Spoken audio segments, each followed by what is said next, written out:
All right, guys. So today, this is the recovery mindset living with injury little talk that we're doing today. This is Matt from Flashpoint Performance in Greenville, South Carolina.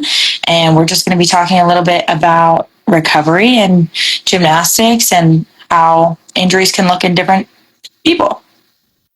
Yeah, I'm excited to be on here. Can't wait to get this underway. Perfect. Me too. So I guess I'll start by asking, obviously you've had a lot of injuries, but there was one specifically this past season, which was the moment when everything changed. When did your injury happen and in the season? When did you really know? How did you know that it happened, and how were you diagnosed? So I've been kind of having these hip issues for probably around like 8 years, I would say. It's been a while. That was my injury this season. Was I had a hip labral tear, and so that's why I was kind of out for some of the meets this season. And I didn't really totally get diagnosed. I mean, I already knew that there was a labral tear there, just from like the pain I had, honestly. And then I got an MRI in maybe like right before season started. And so I got the MRI, and then I knew that there was a labral tear, but I was just kind of like keeping my training steady, trying to go lower on numbers and stuff like that. So I didn't make it worse, and so that I could still compete.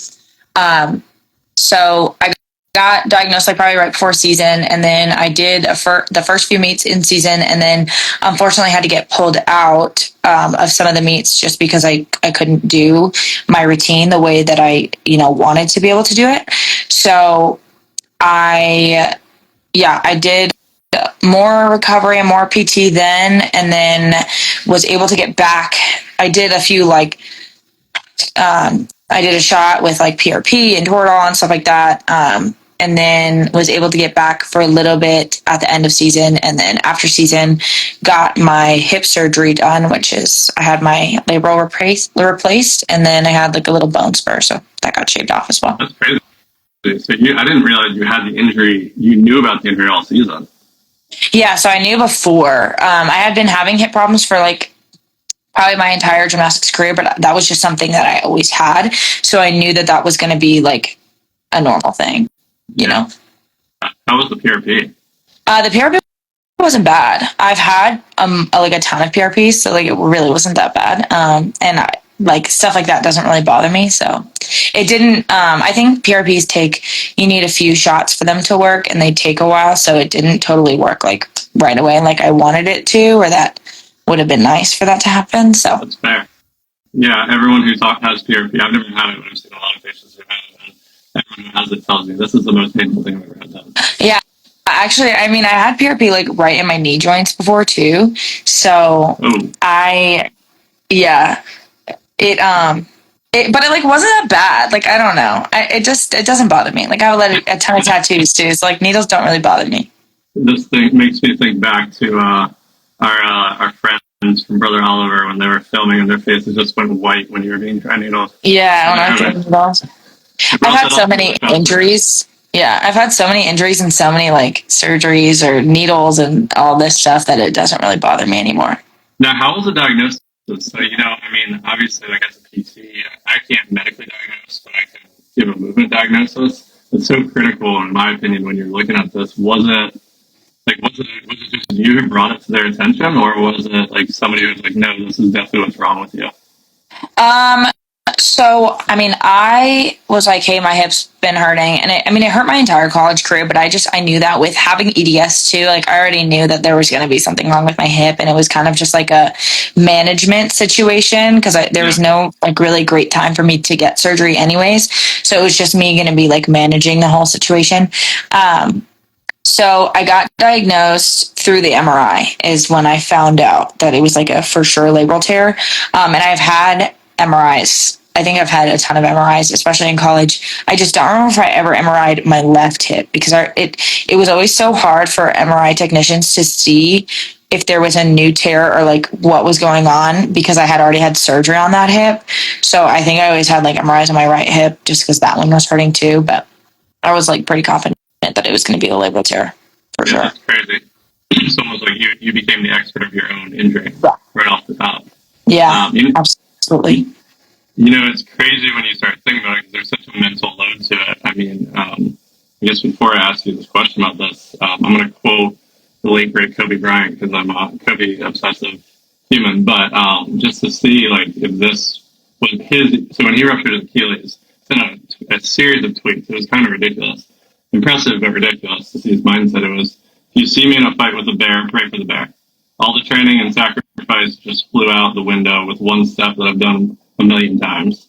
And then after that, he puts out another one a couple hours later. Frustration is unbearable. Anger is rage.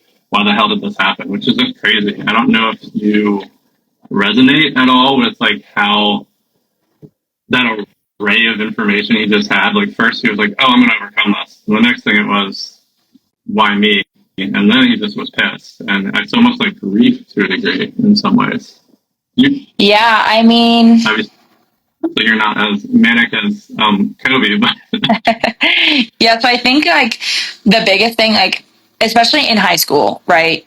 That I was going into high school. So I wasn't even in high school yet. Eighth grade is when I had my first hip surgery. And that one was scary because the first doctor I went to told me, you're not going to do gymnastics again. And I was like, what? I was confused. So that one was probably a lot more scarier than this last one that I just had. The first one, it was just, I was young.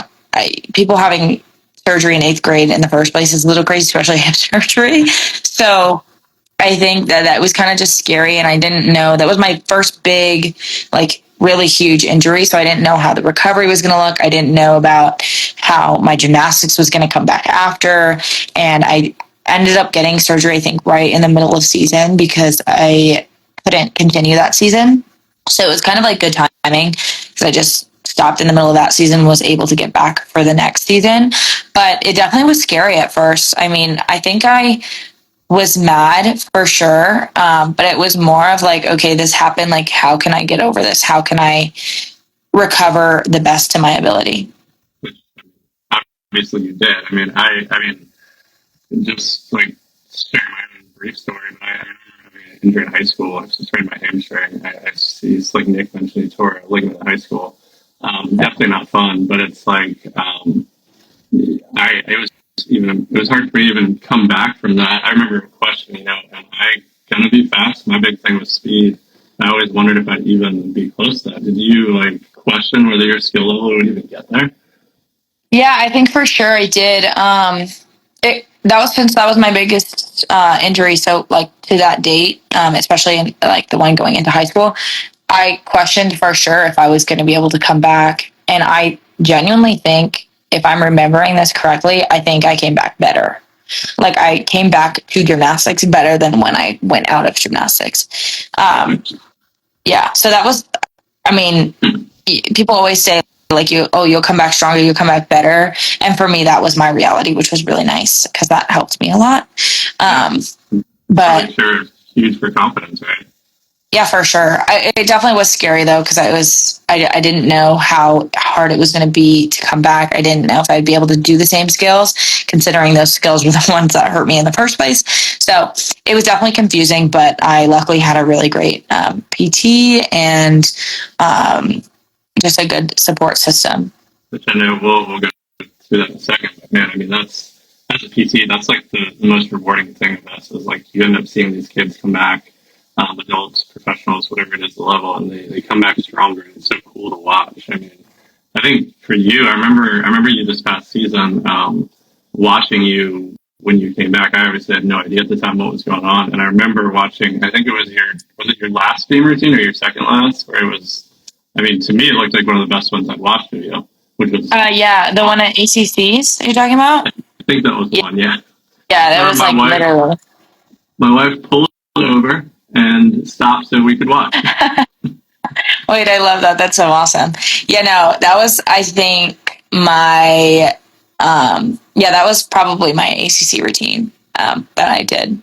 Now, were you afraid when you were, I mean, were you nervous almost this, not afraid, but I don't know if that's the right word, but nervous when you were coming back this time of like, man, am I going to be able to get back to that skill level I was competing at? I mean, obviously you were all ACC the season before. Yeah, I don't think I I think this one's a little different. Are you talking about the surgery like I just had? Yeah, Yeah. like before you had the surgery and going into the season. Um, I, I mean, this one's probably a little different just because I don't have to do like go back to gymnastics per se. But for me, I think it's more about like getting to like a livable something I can live with, you know, like having my hip not hurt when I'm walking or doing something like that, just it becoming like more of a livable situation now. But definitely after the first one, it was for sure. I mean, also the younger you are, I feel like the better. So like now I think if I was going back to gymnastics, I think I would be extremely scared. Like I like want to like try back handspring today. Like earlier today when I was at work, I wanted to just like try back handspring, see if I could do it. And I was like, probably shouldn't do that because I'm only 2.5 months out, but I want to try. Oh, I don't think I can hear you. Can you hear me? Yeah. I don't think that changes as an athlete. Sometimes I think to myself, man, should I get run the 40? Probably not a good idea at 37 years old. Yeah. Yeah. I guess what is going into that? What is it like? Living. Obviously, gymnastics is a body aware sport, or at least so my wife always talks about. What is it like living with that part of it, being injured and going through season? Is it incredibly like mentally taxing on that level of it, or is it not really something you even think about? Yeah, because I mean, gymnastics is such a body image based sport, right? Like you're in a leotard in front of like a ton of people. So I think for sure it's definitely something that you have to be cautious of. I think for me, with my elbow surgery in high school, I had that where I was extremely scared of it and I was going into college. So I was like really scared. And then I ended up having some really unhealthy habits. But I think this time I'm a lot more able to understand like, okay, this is the right nutrition. This is the right type of exercise. Like this is everything I can do at this point. So it's like, a lot easier for me now than because I'm a little older and understand more than when I was younger for sure. It's almost like those younger ones are like your blessing in disguise. Yeah. I mean, and as unfortunate as it was that I got injured so often, it was definitely a great learning experience. Um, and taught me a lot about who I am as a person and then, you know, how to kind of recover and get through like those hard times, especially in gymnastics. Think about injuries. They almost teach like a resilience that you just don't even think about. Like a physical therapist standpoint, I sometimes I almost have to take my step back to watch and realize when these kids are coming back, they're much stronger mentally as they are physically. Which I'm not a mental health specialist, but it's kind of cool to see. I mean, I think there's a psychosomatic component with every injury that there is. Unfortunately, to overcome tasks, you have to get there, which is kind of cool for you. I mean, you obviously have had. I mean, your resilience is much more impressive than mine was. I mean, I just had a hamstring injury, Achilles injury, and a couple other random things, and you competed a lot more high level than I did. Yeah. Did it affect your love of the sport? That you mentioned the. Yeah, this last year it definitely did. I mean, I wasn't able to train as much as I wish I would have been, or as much as I probably should have been, especially in season and stuff like that. So it definitely affected like how much I was able to train, what I was able to lift, and then ultimately that affects competition. Like if I can't practice 2 days before the competition, there's no point in me getting on that beam and going because who knows what's going to come out, right? And there was one meet where I know I told my coach and I was like, hey, I don't know how this is going to go. I will warm up and then I will let you know. Because I told her, I was like, if I'm going to fall, like I'm going to tell you so you can pull me out because I'm like, I would never want to put my team in that position, right? So I think I did a single back handspring in the warm up and I was like, I can't do it. So it definitely affected a lot, which was really unfortunate because it was, my senior season and stuff like that. But yeah, no, I can really imagine. It's like I think sometimes people forget when someone's injured. It's almost like you're pulling away at the armor or the sheath, where I don't know if this was your feeling. I mean, I guess it was a little more gladiator sports, and I'm a male, so I'm a little more egotistical probably. But I remember losing that feeling like I lost my speed almost makes you feel like you're no longer invincible. Is that kind of what you felt at times? Like, man, I can't get on the beam. I can't. Which I mean, you looked amazing when I was watching, but obviously it's a whole different side that no one even sees. Yeah, I think for me it was more of like I felt bad because I was supposed to be on the beam and like helping out my team and stuff. And I think that was like my bigger issue with it was I wanted to be able to help them and get on the beam, and it was great. It was honestly like being on the other side of it, like it gives other people opportunities to get up there and compete, which is what gymnastics is all about. So I was so happy for my teammates, who got up and got to do that.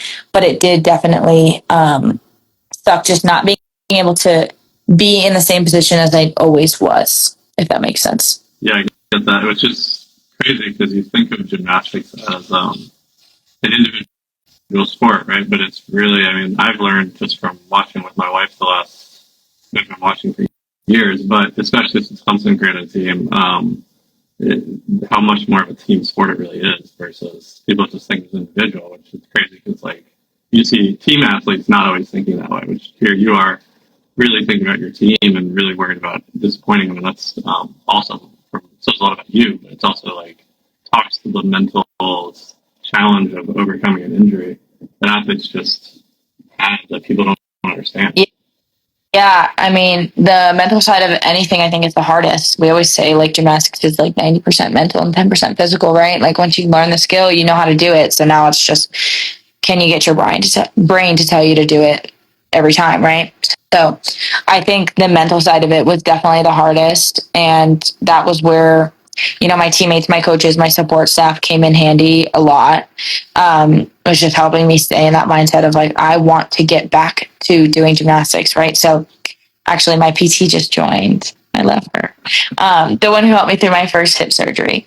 But yeah, like Right again, yeah, exactly. Like she was a huge, help in me being able to go back to gymnastics as quickly and as mentally strong as I was. So it's definitely hard, but having those people in your corner and leaning on people is the biggest thing. Yeah, no, I mean, that gets into like the whole rehab process. I mean, I, so when I think of it, like, there's a really important part to that rehab process where PT can really suck. And you always have to embrace the suck. My brother says that all the time about just other things in life as a life coach. But it also can be humbling. It can also be frustrating and also build you up. But it's almost up to us as the healthcare provider and the PT to really create that environment for you. And it sounds like you had that, which is awesome. Because I don't think all, especially in high school, all PTs and healthcare providers understand that piece. Do you feel like that was a big part that you had that helped? Yeah, no, I mean, she definitely was very instrumental in my recovery and all aspects, honestly, of coming back from any type of injury. I think keeping, like, for me, like, keeping PT, like, lighthearted and fun. That was, like, what I needed, like, the entire, like, my recovery for any of the injuries I've had was just, I mean, PT can get so, like, challenging at some level, especially in the beginning stages. So I think just like having somebody that is able to keep it lighthearted and fun is definitely a big aspect of that. Now, what was it like at the college side? I mean, obviously, it's probably more of a job in some ways to that, especially in today's climate. But was that kind of a similar thing where they really tried to encompass that environment for you? Absolutely. I mean, I think the training room in general in a college atmosphere is always fun. So it was definitely like we would do the Wordle and we would do like whatever those like new like I don't know it comes in the newspapers like I don't know what it's called. Uh, but we would always play games or like just kind of talk about like what are you doing this weekend, like kind of keep it like the conversation flowing. Yeah, and Sure. I feel like that's such a part that people have to like think about in PT. There's the I know the PTs who create the competitive environment, the fun environment. I mean, you literally get broken down and then built back up in PT. So it's like, how can you be more? And then you're overcoming an injury, which is even worse. So Right. I mean, that's that's kind of awesome and reassuring that it's happened for you too. Because I mean that experience should be positive. I think athletes they need that environment for it to be safe. Because the more we get out of, the more of a relationship we have with the athlete, the more we can allow them to really succeed. And I mean, at least how I do it is we try to make sure we're a resource to them. And then the next thing you know, they suddenly trust you and you see them reaching odds, which it sounds like that's kind of in your experience, which is awesome. Yeah. What was the coming back like though? When you came back to the beam, even this season or in high school for that matter, so that was the bigger injury. Yeah, so I think coming back this season, it was definitely tough. I also got hit with a ton of sickness this season.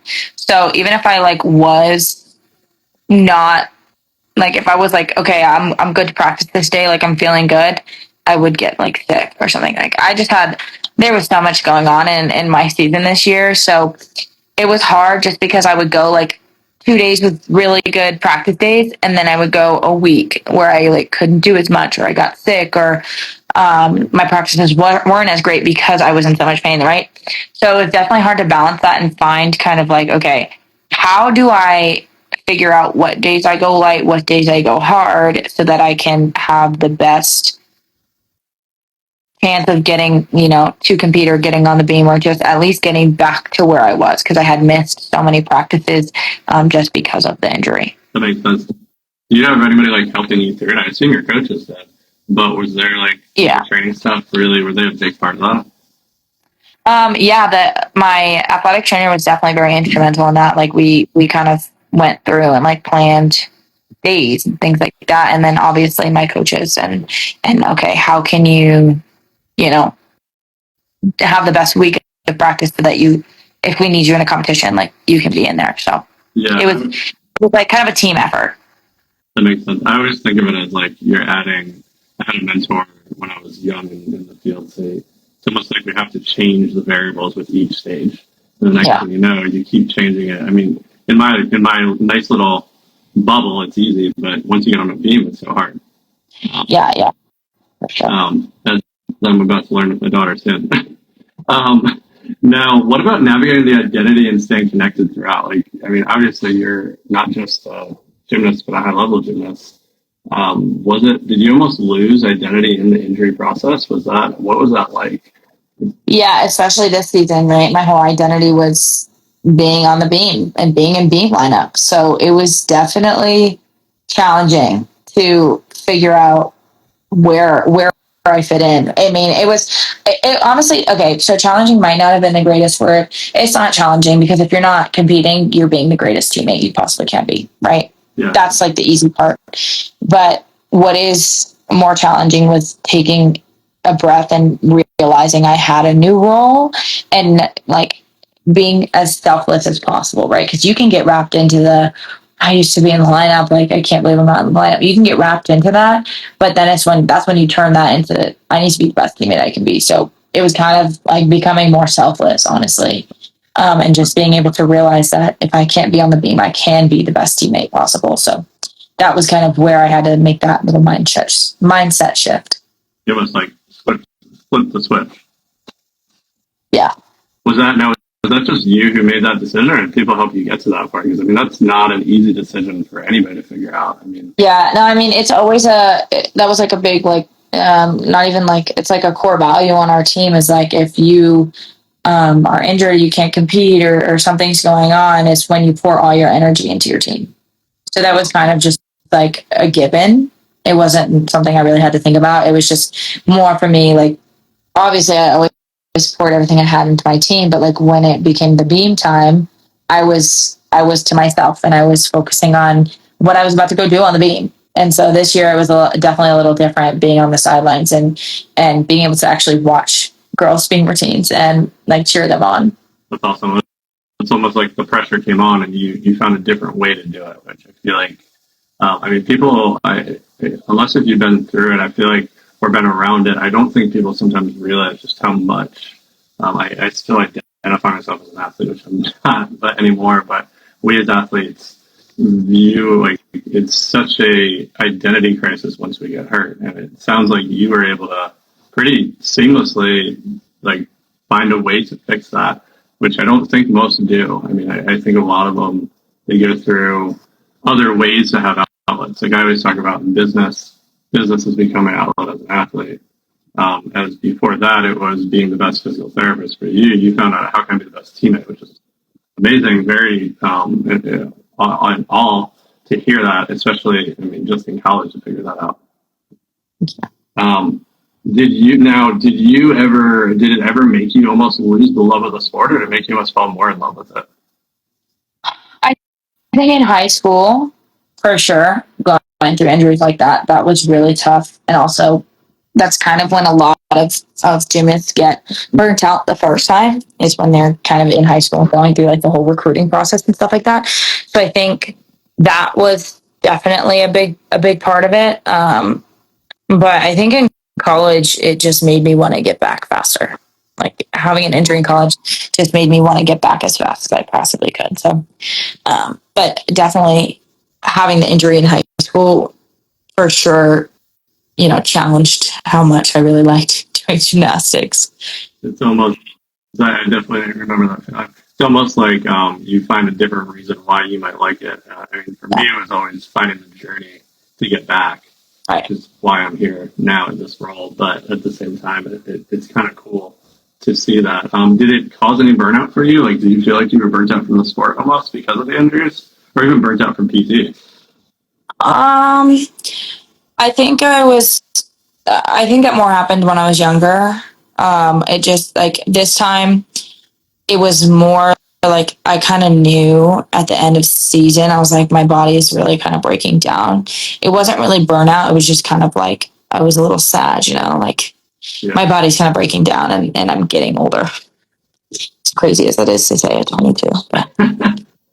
It's okay. I sometimes joke that I'm 37 going on 50, so it's okay. Yeah. Or I sometimes will say, the games chewed me out and spit me out, which it sounds like that happened for you as well. I mean, I think there's such an importance for athletes to understand that when they're coming back from an injury and they need to find someone like you did to help them through that process, because they don't have that support system, whether it's their family, whether it's their strength coach, whether it's their coach, their teammates. It just doesn't work. I mean, I remember back when I was, and this is over 15, 20 years ago, or I guess 20 years ago now, when I was playing ball, I wasn't injured in college, but in high school when I was injured, I remember just being isolated from the team, and that was just not healthy. Nowadays, it's like, you need to be around the team, and I think the research supports it too. And it sounds like you have all those things to help you, which is amazing. Yeah, it was definitely like having those people, and if anyone gets injured, and you're watching this, like definitely reach out to those people. Reach out to me if you need to. Like I can help you through it too. So definitely reach out to the people you trust. You might have some athletes reaching out to you for that. I know. I'm already thinking of a few. Cool. Is there anything you, I guess, want to add to, I guess, that you want the anyone listening in or any athletes that are going through this? I mean, this is such a hard topic that there's just a psychosomatic injury to any injury there is. And I think you're a testament. I think the biggest thing. Yeah, I was gonna say, I think the biggest thing would just be like, don't give up on it just yet. It could be scary and doctors could be telling you one thing and all this stuff, but just don't give up on it just yet, and continue to push through and continue to find the love for your sport in different ways. Love it. I mean, I love that. I mean, I think that's the best advice that I think every athlete should hear to go through this. Well, cool. All right. We'll be off next week. I'll be in Nashville for UFC fight, but we have an even better topic next week that I think is even more critical for anybody to know. And Kielyn's going to be a huge inspiration to many in it. Awesome. Well, we will see you all in 2 weeks then.